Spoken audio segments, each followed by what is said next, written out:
contra Donald Trump, y para hacerlo recibimos a María Puerta Riera. Ella es politóloga en los Estados Unidos de Norteamérica y es un placer enorme recibirla. María, un afecto muy muy grande. Silvio Sacomani te saluda, ¿cómo estás? Buenas tardes, Silvio. Un gusto estar con ustedes. Muchas gracias. No, por favor. Los agradecidos somos nosotros, María. Bueno, a ver, en primer término me gustaría conocer cómo has vivido y cómo se vivió en los Estados Unidos, ¿sí? El momento en el que se conoció que Donald Trump había sufrido un ataque, cuyo destino, ¿sí?, tenía que ver con su integridad física, ¿no es cierto?, con darle muerte a Donald Trump. Bueno, la verdad es que para un país que quizás ahorita la gente piensa que esto es nuevo, la violencia política, un país donde ha visto presidentes ser víctimas de magnicidios y de atentados como el de el sábado, a pesar de que hay esa historia, yo creo que la nación entera entró en shock. Ha sido espantoso, no solamente por el significado político, sino por, de alguna manera, hay una exacerbación eh, del lenguaje que eh, se está moviendo digamos, a lo cinético, ¿no? Uh-huh. Y en una sociedad como la estadounidense, donde las masacres son cotidianas, ese mismo día, ese mismo sábado, en la noche hubo un tiroteo en otro estado del sur. Es decir, esto es constante, para nosotros es constante. Y lamentablemente siento que hemos perdido esa sensación del asombro Uh-huh. por tantos tiroteos, y ese sábado en particular, eso nos sacó de ese letargo, pienso yo, ¿no? Sí, entiendo. Porque esto no se trata de una masacre, a pesar de que murió un ex jefe del cuerpo de bomberos de una localidad. Lamentablemente murió. Los otros dos heridos al parecer están bajo control, pero esta es la tristeza. No es solamente que hayan atentado contra la vida del expresidente, que es terrible, que es atroz, sino que siguen cayendo víctimas inocentes de una eh, no, esto no sabemos si es violencia política, porque lamentablemente justo ese es el problema, que este es un país donde hay más armas que habitantes. Sí. Bueno, Y en Pensilvania, perdóname uh-huh, que te interrumpa, por favor, que la sí, Asociación sí, Nacional de Rifle, bueno, obviamente la enmienda número 2 o la segunda enmienda de la sí, Constitución Nacional de los Estados Unidos le sí, permite a los ciudadanos acceder a las sí, armas sí, legalmente, ¿no es cierto?, cumpliendo cierto uh-huh, requisito, pero bueno, tengamos sí, presente, y es Vox Populi, que la industria armamentística es una de uh-huh. las aportantes, si no la más importante, de las campañas políticas, tanto de los republicanos como de los demócratas. Eh, bueno, eh, el, el tema es complicado porque hay una legislación, eh, bueno, no es legislación, la segunda enmienda es una provisión constitucional que Sí, garantiza el acceso y el porte, pero el problema es que en Pensilvania hay una ley que permite el porte de armas, y como estamos hablando de la legislación estatal, ese era uno de los argumentos que estaban utilizando los activistas de control de armamento el día sábado.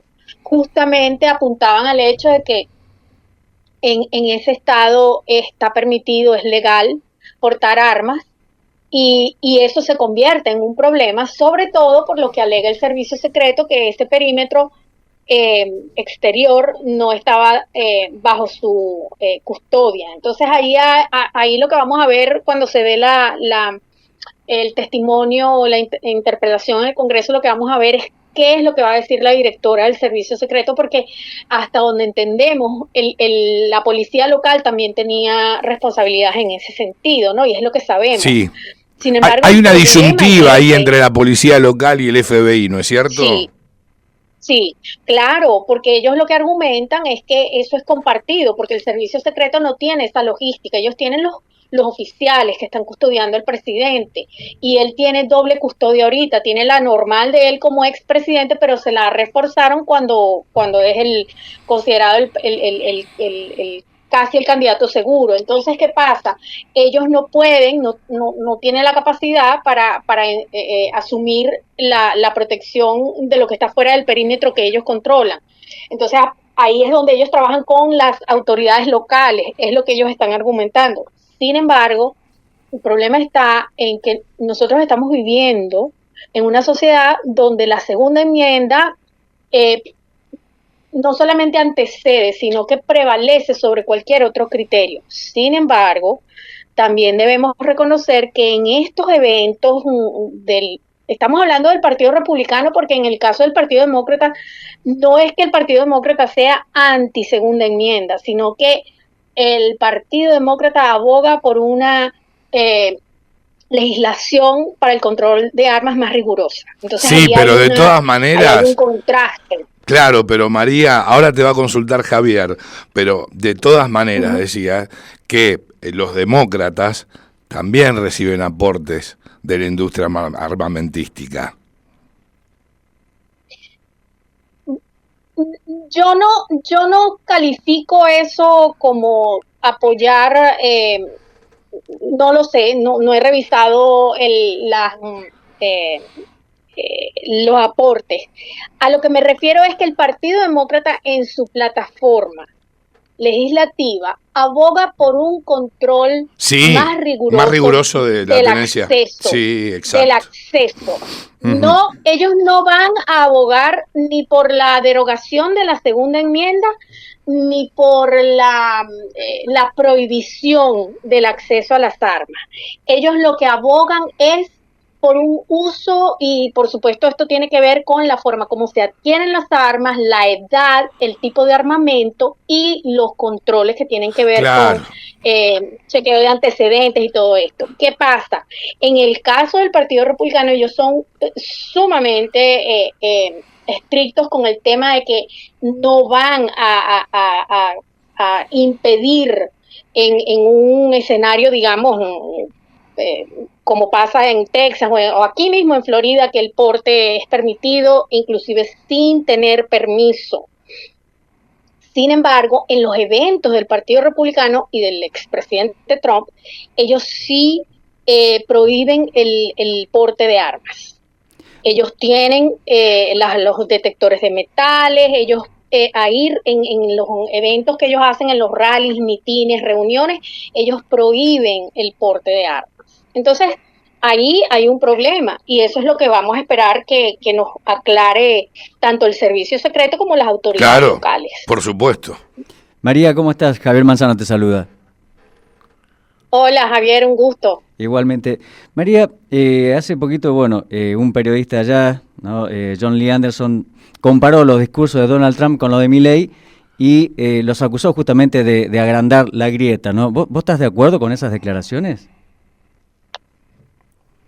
Bueno, lamentablemente, nosotros en los últimos 8 años lo que hemos visto es un lenguaje incendiario.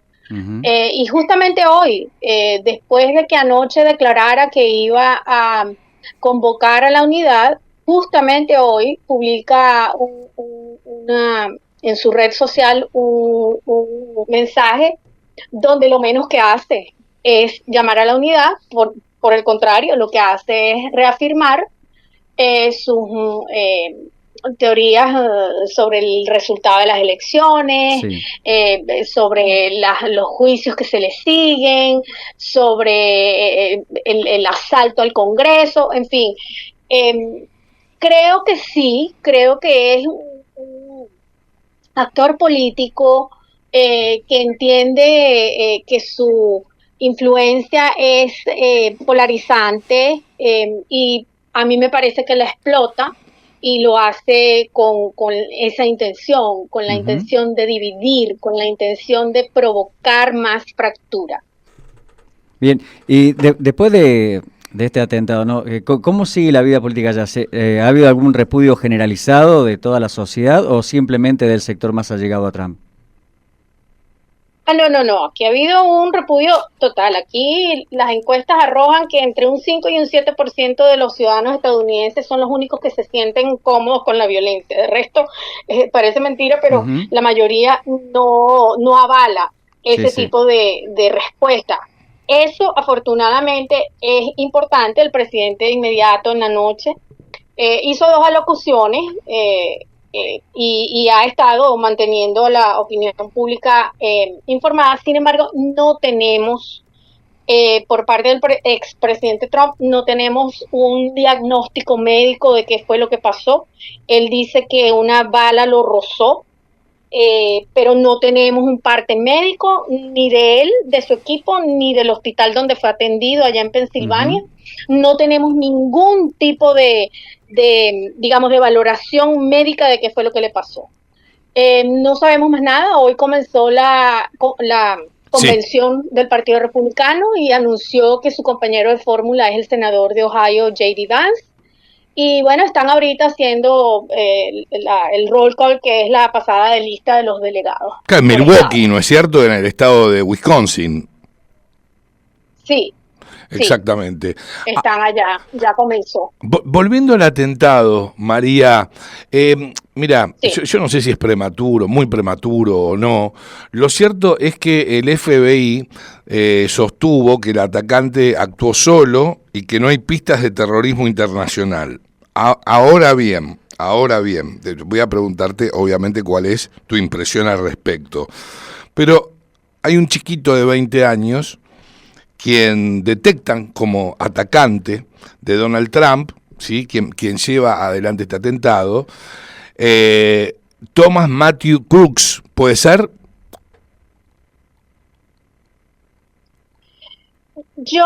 Thomas Matthew Crooks, de 20 años, ¿sí? que es el joven que le disparó a Donald Trump.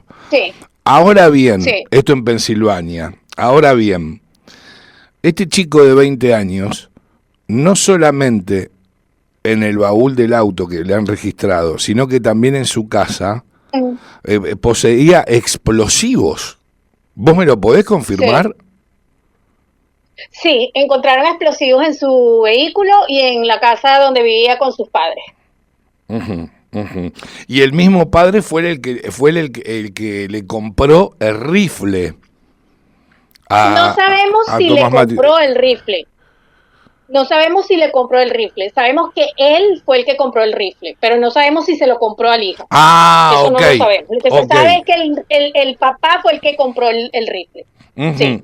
¿Y no crees que es muy aventurado todavía descartar la posibilidad de que esto tenga que ver con un atentado terrorista internacional? No, porque lo están investigando como terrorismo doméstico. Lo que pasa es lo siguiente. Lo que sabemos hasta ahora, que es muy poco, porque ellos hoy pudieron efectivamente ingresar al teléfono del atacante. Al parecer, lo que se sabe es que él no tenía una vida muy activa en redes sociales, y eso para los investigadores es un problema porque por ahí es que ellos pueden identificar cuáles son quizás el contexto, las ideas, las relaciones. Lo que sabemos es por ex compañeros de estudios en su high school, y lo que sabemos es que es un republicano registrado electoralmente. Su registro electoral aparece que es republicano. Por ahí aparecieron algunas versiones de que había donado a un PAC que es progresista. Sin embargo, lo que leí de los compañeros de estudios es que él siempre estuvo vinculado a iniciativas o a grupos conservadores, que era, según unos compañeros de estudio, era muy conservador en sus opiniones y en sus ideas, pero hay algo que a mí me parece clave y que por eso yo no me arriesgaría a calificar esto como un atentado exclusivamente político o ideológico, porque, insisto, él era republicano. Hasta que no se diga lo contrario, estamos hablando de algo más o menos interno. Sí. Sin embargo, a mí me parece que nosotros tenemos que verlo más en el contexto de la sociedad de los Estados Unidos y muy particularmente, yo soy docente universitaria, mis estudiantes son muchachos recién salidos del high school y en las características que han compartido del joven, hay unos elementos en común con otros atacantes en los últimos 10, 15 años. Era un muchacho solitario, había sido víctima de bullying, lo rechazaron en un club de rifle, que entiendo por lo que comentaron algunos expertos del área, en esa zona donde él vivía, que era una zona bien, digamos, no es rural, sino más bien un suburbio, es una zona económicamente, puede que sea clase media. El muchacho había sido rechazado en un club de rifle que aparentemente en esa comunidad era muy importante ser parte de ese club. Entonces, mi impresión es que estamos ante otro caso de un joven con serios problemas de adaptación social, rechazado por sus pares. Eso aquí es muy común y tenemos tantas historias de jóvenes que han ido a masacrar a la gente simplemente porque se sienten excluidos. Entonces, sí lo están investigando como un caso de terrorismo doméstico porque eso tiene unas implicaciones.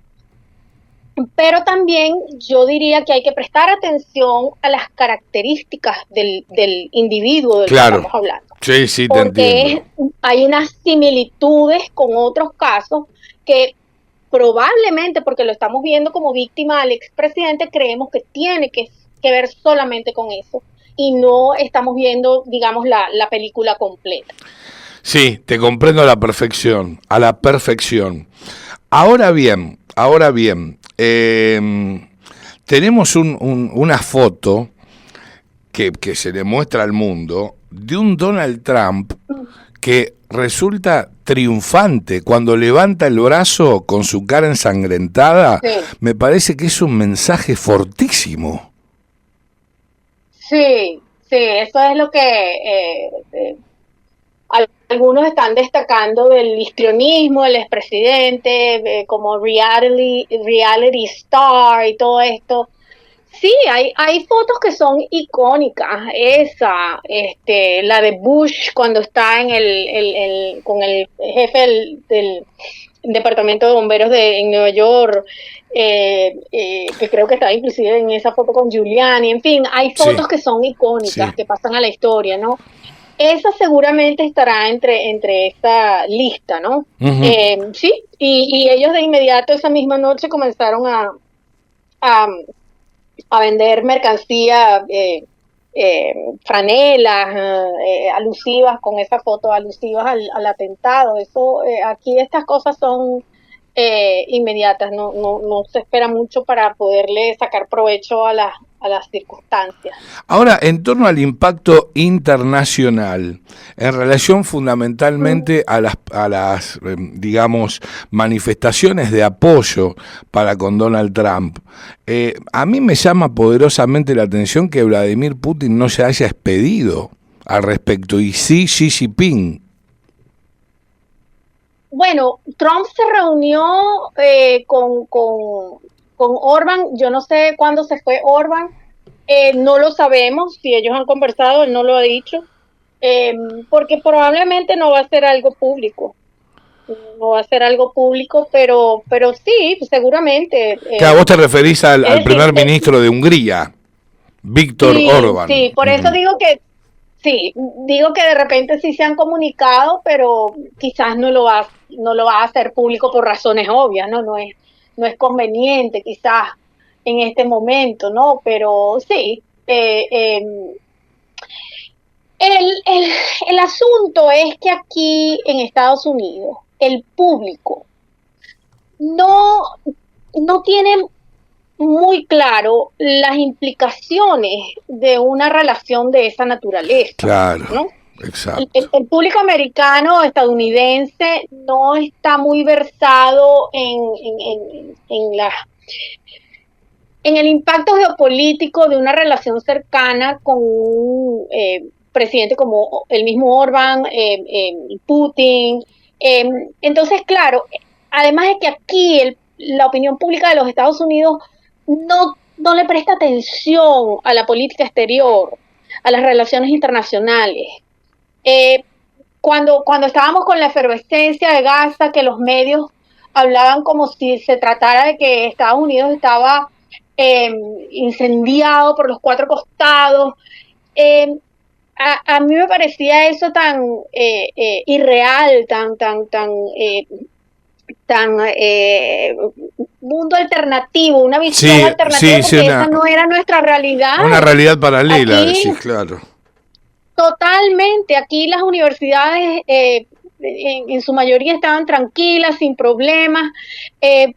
Algunas universidades tenían algunas manifestaciones, pero aquí hay 18 millones de estudiantes universitarios y apenas unos 1.000 o 2.000 eran los que estaban protestando. Entonces, el problema es ese, aquí el americano promedio no está pendiente ni de las relaciones internacionales ni de la política exterior. Entonces, eso tampoco es algo que tenga la clase media educada probablemente y las élites.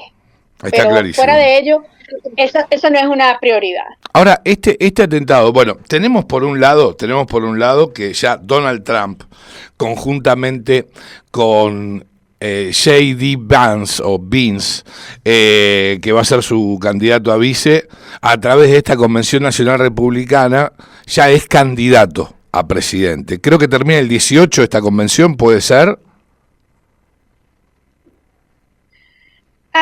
No lo tengo presente. Yo tengo, perdón, que se cortó la comunicación, sí, lo escuché completo. Mira, te mencionaba que la Convención Nacional Republicana ya designó, sí, en el primer día de la misma, a Donald Trump, sí, formalmente como candidato a presidente. Y obviamente el escogido por Trump es el senador republicano de Ohio, J.D. Vance, ¿no es cierto? J.D. Vance. Exactamente. Sí. Tengo entendido que esta convención iba a durar hasta el 18 de julio, que dura hasta el 18 de julio. Sí. Ahora bien, imagino que el atentado contra Donald Trump tuvo un peso fenomenal, por medio del cual se toma la decisión en la primera jornada de la Convención Nacional Republicana de que él sea el candidato a presidente, porque allí realmente se elige a quién va a ser el presidente, ¿no es cierto? El candidato, por lo menos, del partido. Que lo propio va a acontecer con la Convención Nacional Demócrata, que allí, bueno, no creería que Biden no va a jugar con la misma suerte que Donald Trump. ¿Cuál es tu impresión? No, bueno, yo creo que hasta ahora no había duda que Trump era el elegido, porque de hecho hace unos días Nikki Haley liberó sus delegados y él ya tenía la mayoría con la que podía hacer, es decir, esto es un protocolo, claro. Esto es algo protocolar, esto es algo que ya está, es simplemente formalizarlo, pero aquí no había dudas de lo que iba a pasar. En el caso de los demócratas, bueno, hasta que no haya una decisión de Biden, él tiene los delegados, en fin, las convenciones, precisamente para evitar acuerdos por debajo de la mesa, en ambos partidos se llegó a estas reglas de juego donde son los delegados los que tienen esta responsabilidad, y esos delegados se obtienen es a través de las primarias. Entonces, no debería haber sorpresa en el caso del Partido Republicano, porque es obvio que él era el único, Haley se retiró, y en el caso de los demócratas, la única manera es que se retire Biden. ¿Y vos cómo ves ese escenario? ¿Lo ves posible? Yo creo que los demócratas están cometiendo un error al complicar las cosas porque los números ahorita no le dan a Biden precisamente porque no hay definición. Hoy, por ejemplo, en las encuestas que salen, está claro que la ventaja en las, digamos, en las elecciones del Senado, en esos estados que son los estados battleground, que son los estados que le dan la presidencia a cualquier candidato, Sí. Los demócratas van adelante, mientras que Biden está 1, 2 o 3 puntos por detrás. ¿Por qué? Porque todavía hay la duda de si él va a poder o no va a poder. Entonces, por supuesto, hasta tanto eso no quede dilucidado, vamos a seguir viendo esos números tan disparejos, ¿no? Porque algunos hablan de que no se está votando tubo, como decíamos en Venezuela, sino que es el split ticket, que se vota para presidente por uno y para el Senado por el otro. Pero yo me atrevo a decir que ese no es el escenario, porque la verdad es que la ventaja en algunos casos es hasta de 9 puntos del candidato demócrata al Senado, y entonces Biden está 1, 2 o 3 puntos por debajo. Me parece que el problema es el enredo que tienen los demócratas, y hasta tanto eso no quede claro, no vamos a ver números más asentados. Aunque No, sí. la verdad es que hasta que no llegue noviembre no vamos a tener claridad. No, seguro, pero que este atentado contra Trump lo posicionó, ¿sí? Entiendo que mucho más por sobre Biden, me parece y me impresiona en lo personal, que no cabe duda, ¿no?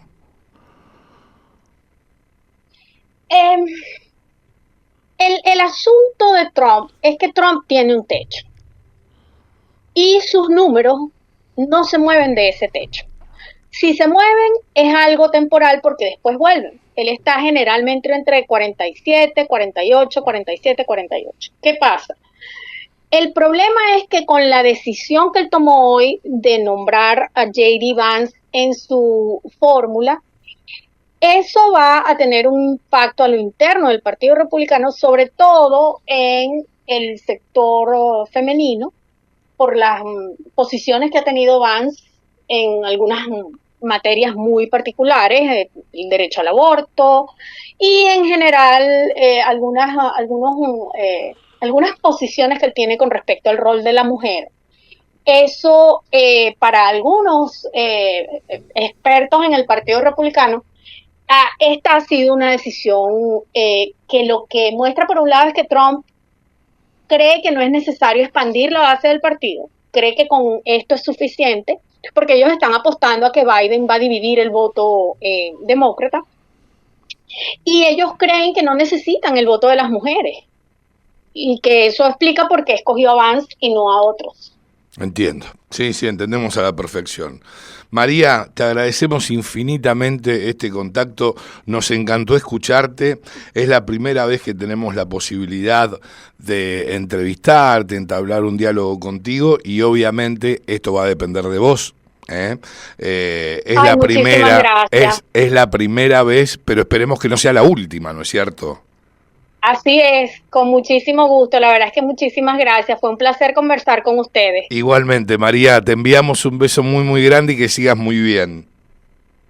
Igualmente, Silvio y Javier, muchísimas gracias. Un beso grande. Tarde. Adiós, buenas tardes. Beso, chau. María Puerta Riera, una extraordinaria politóloga venezolana, ella que reside en los Estados Unidos de Norteamérica.